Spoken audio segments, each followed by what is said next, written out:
Salut à tous, c'est Arthur, j'espère que vous allez bien. Je fais cette vidéo dans une situation assez compliquée pour le FC Nantes. Ça fait 3 semaines que je me suis pas trop exprimé parce que entre temps il y a eu des week-ends où j'étais pas présent, il y a eu la trêve qui est passée par là. Et depuis la dernière fois que j'ai pris la parole sur un débrief du FC Nantes, eh bien la situation n'a fait voilà, ce que s'enliser. Les Canaries se sont englués dans les bas-fonds du classement de Ligue 1. Le terme de crise profonde est évoqué. Il y a un climat désormais même assez violent qui a régné sur le stade de la Beaujoire dimanche dernier pour certainement un des pires matchs de la saison, une nouvelle fois face au Havre, dans un nouveau scénario, j'ai même pas envie de dire cruel, c'est qu'on a l'impression que c'était facile pour le Havre de nous battre, alors que le Havre restait sur 6 défaites en 7 matchs, alors que le Havre était certainement la pire équipe de Ligue 1 avec nous sur les derniers mois. Et bien le Havre s'est baladé à la Beaujoire, stade de la Beaujoire qui au passage est passé de théâtre des plus grands rêves du FC Nantes à un jardin où tout le monde nous piétine toutes les 2 semaines. Donc voilà, évidemment la crise est profonde, j'ai l'impression de me répéter parce que j'ai déjà dit ça la saison dernière, j'ai déjà dit ça la saison d'avant, et j'ai l'impression d'avoir déjà dit ça à au moins 6 ou 7 reprises. Voilà, j'ai l'impression que tous les ans c'est la même chose. Tous les ans on se retrouve avec un moment donné dans la saison où on n'a aucun projet de jeu, on n'a plus rien à quoi se rattacher, il y a un climat en plus de ça dans le stade qui est devenu un peu même dangereux, quoi. C'est un stade malgré tout, il y a encore des familles qui y vont, les gens se déplacent le week-end pour passer un bon moment, on voit des scènes comme il y a eu face au Havre avec, bon c'était pas un envahissement de la pelouse mais des débordements évidents, des jets de projectiles, des gens qui sont cagoulés, tu vois ça dans un stade. Je veux bien que ça appartienne à un mouvement ultra etc, mais comprenez que j'imagine des enfants qui ont moins de 10 ans, ça doit faire quand même, voilà, ton match de foot est gâché, quoi. T'as plus l'impression de voir un match de foot, t'as la limite l'impression, voilà, ça rejoint aussi un peu les manifestations qu'il peut y avoir dans la société aujourd'hui, où il y a des mouvements un peu plus violents, etc.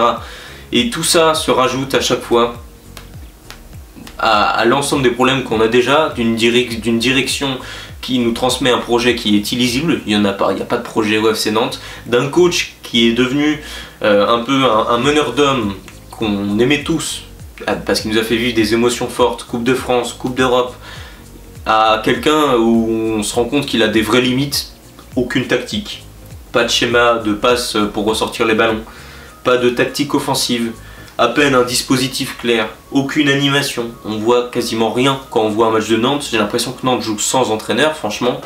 J'ai l'impression que le discours d'Antoine Comboiré passe plus du tout auprès de son vestiaire qui est également responsable, les joueurs ont une responsabilité forte. Ces mêmes joueurs qui sont Lafont, Castelletto, Chirivella, Mostafa Mohamed, j'en oublie évidemment, c'est des joueurs qui sont au club depuis quand même pas mal d'années, qui sont censés endosser le rôle de cadre, rôle qu'ils n'auront jamais endossé. C'est limite les joueurs qui sont censés porter notre équipe qui sont pour moi les plus mauvais. Aujourd'hui, quand je vois le niveau de Chirivella, de Lafont, de Castelletto, qui aujourd'hui peut me dire qu'ils ont le niveau Ligue 1 actuellement, franchement. Chirivella en 2 minutes il nous plombe déjà le match, et c'est pas la première fois et ce sera pas la dernière, parce que franchement son niveau aujourd'hui c'est plus possible. Tout le monde l'adore Chirivella parce qu'il a, pour le coup, contrairement à Castelletto et à Lafont, pour lui il a vraiment un comportement qui est assez exemplaire, il est apprécié vraiment, je pense que l'homme est apprécié. Mais alors le joueur ça devient très compliqué, moi j'aimerais qu'on mette Chirivella sur la touche pendant, allez on lui donne un mois et demi où il fait juste les entraînements. On le met sur le banc, on le fait jouer un peu avec la réserve, sans que ce soit une sanction disciplinaire ou quoi que ce soit, juste le temps qu'il lâche un peu prise et qu'il revienne un peu plus frais, parce que là j'ai l'impression de voir un dépressif qui joue au foot, quoi. C'est très compliqué. Lafont, Castelletto, moi je les écarterais carrément du groupe, parce que pour moi à mes yeux ils plombent le vestiaire, c'est pas du tout des bons messages qu'ils envoient. Le comportement de Castelletto sur le match, hein, c'est apathique, je vois tout sauf un cadre. Zézé est bien meilleur que Castelletto, alors que Zézé a 19 ans. Castelletto a 10 ans de plus en professionnel, je les vois pas, et aucunement. Castelletto pour moi aujourd'hui c'est terminé, pareil c'est plus du tout au niveau. Lafont, Mostafa Mohamed, écoute il a envie de partir, bah nous aussi on a envie qu'il parte. Eh bien je lui propose de se rendre à l'aéroport et d'attendre un avion et un moment et un appel d'un club pour pouvoir y aller, parce que dans tous les cas moi c'est pareil, je l'écarterai du groupe. Mostafa Mohamed n'est que l'ombre de lui-même, hein. À un moment ça a été un attaquant qu'on a tous apprécié parce qu'il avait un vrai talent de finisseur. sa première saison à Nantes, même avec Aristouille au début ça marchait vraiment plutôt bien. Bah alors là, cette saison, c'est une parodie de football qui nous livre. Je pense qu'il nous a envoyé un cousin germain, parce que bon, pareil, Mostafa Mohamed, c'est vraiment désastreux. Enfin bon, bref, je peux lister tout le genre un par un. Il y en a très peu qui sortent réellement la tête de l'eau. Il y a évidemment Moses Simon, le Penang qui est plutôt une bonne recrue, Zézé, c'est des jeunes, hein. Guirassy qui nous offre un petit peu de fraîcheur en sortie de banc. Bon, Palois Taulier, finalement, on va devoir le comptabiliser dedans parce que finalement c'est peut-être un des moins pires en défense également. Et derrière, on a rapidement fait le tour, hein. J'ai du mal à citer d'autres noms derrière lesquels on peut un peu se cacher. Si Ablin a été un petit peu mieux face au Havre ces derniers temps, dans tous les cas c'est des joueurs sur lesquels il faudra se baser parce qu'on en a très peu. Douglas Augusto également, qui lui, personnellement j'aimerais bien lui donner le brassard de capitaine parce que j'ai l'impression que personne n'arrive à le porter. Lui au moins, avec son agressivité et son rôle, enfin voilà, il est vraiment... on sent qu'il a envie de gagner, quoi. Il n'a pas peur de faire les efforts, il va au contact, il se bat.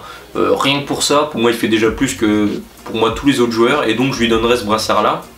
Donc voilà, c'est assez compliqué quand on fait une revue d'effectifs d'avoir réellement des éléments sur lesquels on peut se rattacher. Donc voilà, l'avenir s'annonce sombre. Pour moi, il faut que ça passe par un départ d'Antoine Kombouaré. Je sais que ça coûterait cher à la direction, je crois que c'est environ 2 millions d'euros que ça coûterait. Mais c'est terminé pour moi. Antoine, il est fini pour le football moderne. Ses méthodes sont plus du tout à jour pour moi.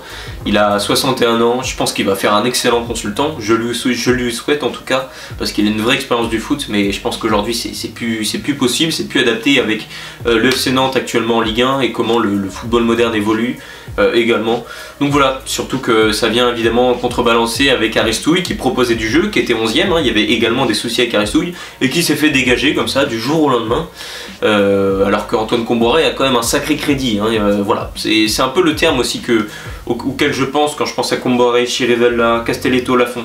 J'ai l'impression qu'ils ont une certaine immunité par rapport aux autres joueurs et aux autres entraîneurs, liés au fait qu'ils nous ont fait effectivement vivre de beaux moments, hein, que ce soit en Coupe d'Europe ou en Coupe de France. Mais à un moment donné, il faut agir parce que là, on va tout droit dans le mur sportif. Dans tous les cas, on va y aller un moment parce qu'avec une direction comme ça et un projet aussi lisible, j'ai du mal à voir comment les choses peuvent changer. Et surtout que le climat commence à, comme je l'ai dit, devenir encore plus délétère entre les supporters.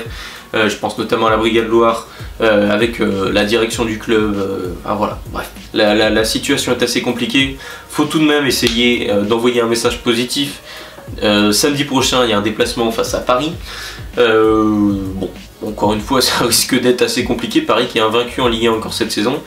On peut se poser la question, est-ce réellement une si mauvaise nouvelle de jouer le PSG à ce moment-là? Parce qu'en soi, on s'attend à une défaite, contrairement au match du Havre. On s'attendait pas à une victoire, mais on s'attendait. Voilà, il y avait une obligation de résultat. Là, on sait en allant au Parc des Princes qu'on risque de se prendre une volée. Donc, au moins, surprenez. Voilà, on dit aux joueurs voilà, c'est l'occasion pour eux de nous surprendre, de au moins, même si on perd 1-0, essayer de proposer quelque chose et au moins relancer un petit peu de confiance, un petit peu de dynamique pour espérer redresser la barre. Mais j'ai du mal à voir comment ça pourrait le faire tant qu'on aura voilà, un tacticien comme Antoine Kombouaré qui n'est pas un tacticien, qui est juste un meneur d'hommes et qui aujourd'hui n'est plus écouté. Donc voilà, la situation est assez compliquée pour le FC Nantes. On espère quand même malgré tout une victoire des Canaries prochainement, que ce soit face à Paris, ça risque d'être un peu plus compliqué, mais face à un Rennes qui est également malade dans un derby, ça peut être une belle occasion de se relancer. Dans tous les cas, ce sera un match coup près. Je pense que si Antoine Kombouaré voit son équipe perdre et face à Paris et lors de la réception de Rennes, je pense que ce sera terminé pour lui. Et avec le mercato hivernal qui arrive, il faudra rapidement redresser la barre pour espérer une deuxième partie de saison beaucoup plus belle pour le FC Nantes. Et espérer un maintien encore une fois parce qu'on ne peut jouer que ça dans tous les cas avec un projet comme ça. Donc voilà, en tout cas j'espère que cette vidéo vous a plu. Si c'est le cas, n'hésitez pas à me donner votre avis dans l'espace commentaire et à vous abonner à ma chaîne YouTube. Allez, ciao tout le monde.